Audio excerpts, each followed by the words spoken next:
CTV Calgary, local breaking news. Good afternoon. BC's Premier has some strong words for Alberta's separatists. He's accusing them of treason. I understand the desire to hold a referendum, to talk about the issues you want to talk about in Canada. We got free speech, that's important. But to go to a foreign country and to ask for assistance in breaking up Canada, there's an old-fashioned word for that, and that word is treason.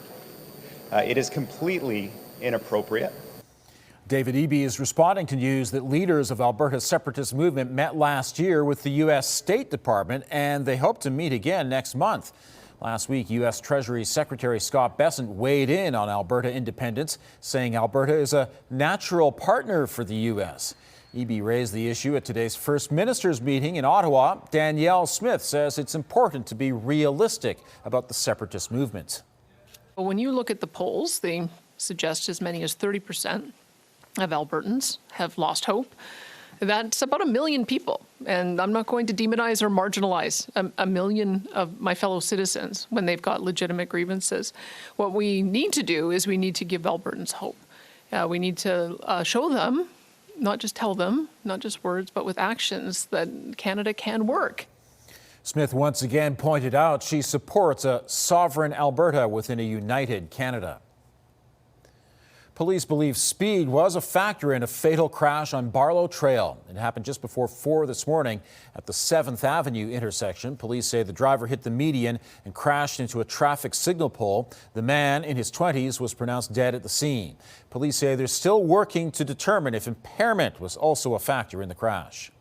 And police continue to investigate a collision that sent a man in his 90s to hospital in life-threatening condition. Yesterday afternoon, the man was riding his motorized scooter in Upper Mount Royal when he crossed the road in an unmarked crosswalk. A pickup truck hit him and he was thrown from his seat. Police say the driver, a man in his 80s, remained at the scene. The province is toughening up its laws aimed at predatory tow truck practices.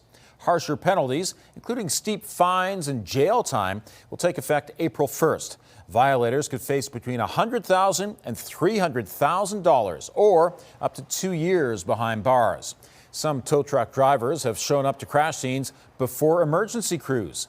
Some use aggressive, pressure-filled tactics to get drivers to agree to let them tow their vehicle.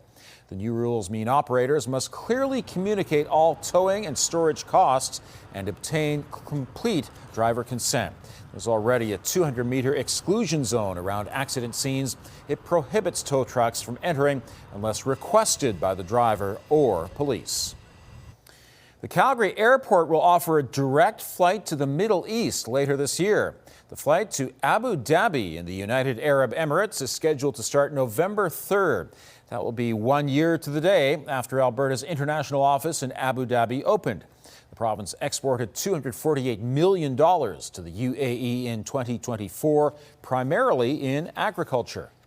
Today means connectivity for Western Canada to an entire new region, direct connectivity, and all the onward travel from there. So feeding into another hub, as we are, and giving Canadians access to an entire other part of the world in a much more easier and seamless and cheaper way. The flight will be run by Etihad Airways and will take off from Calgary 4 times a week. The total flight time for the direct flight is just under 14 hours. Dozens of blind and visually impaired skiers from around the world are in Kananaskis this week. They're taking part in an annual event aimed at connecting others who understand the challenges of living with sight loss. Mark Villani has more from the trails. Matt Jans is visually impaired, but he's never let that stop him from doing the things he loves. For me in my life, it's always just been a constant puzzle of how do I keep doing this stuff. And it's a puzzle being solved by more than 80 participants with limited to no sight at the William Watson Lodge in Kananaskis. The 48th annual Ski for Light event aims to break down disability barriers and build a stronger community. You know, I haven't had to advocate for myself one time this whole week, which is a huge load off my mind, because everyone just understands what I'm going through.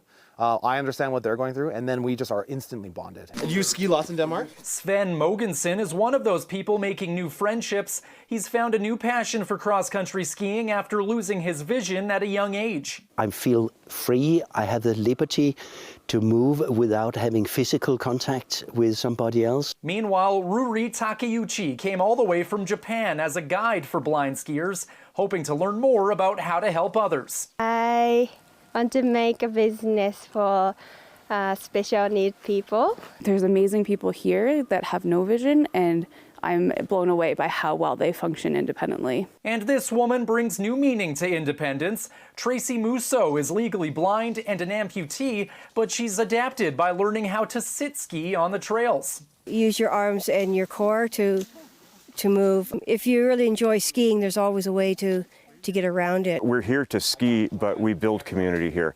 And it's not just about the skiers, it's about the volunteer guides who show up. Curving right here, curving right. You get to know what they need to know to be able to have a good time on the trail, and you can adjust yourself to their preferences. That trust and support is what makes all the difference. And that's when you really start living your life again. Mark Villani, CTV News in Kananaskis.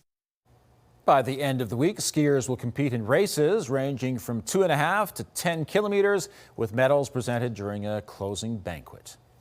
Alberta photographers are getting some major recognition for their beautiful pictures. Matt Melnick submitted this picture of lightning forking down from a severe thunderstorm southeast of Calgary for Canada Geographic's Canadian Photo of the Year competition. He claimed the top spot in the Weather, Seasons and Skies category. Will Lambert from Banff won the Outdoor Adventure category. There were 7,000 entries, with 18 outstanding images honored for their originality, technical skill and visual impact.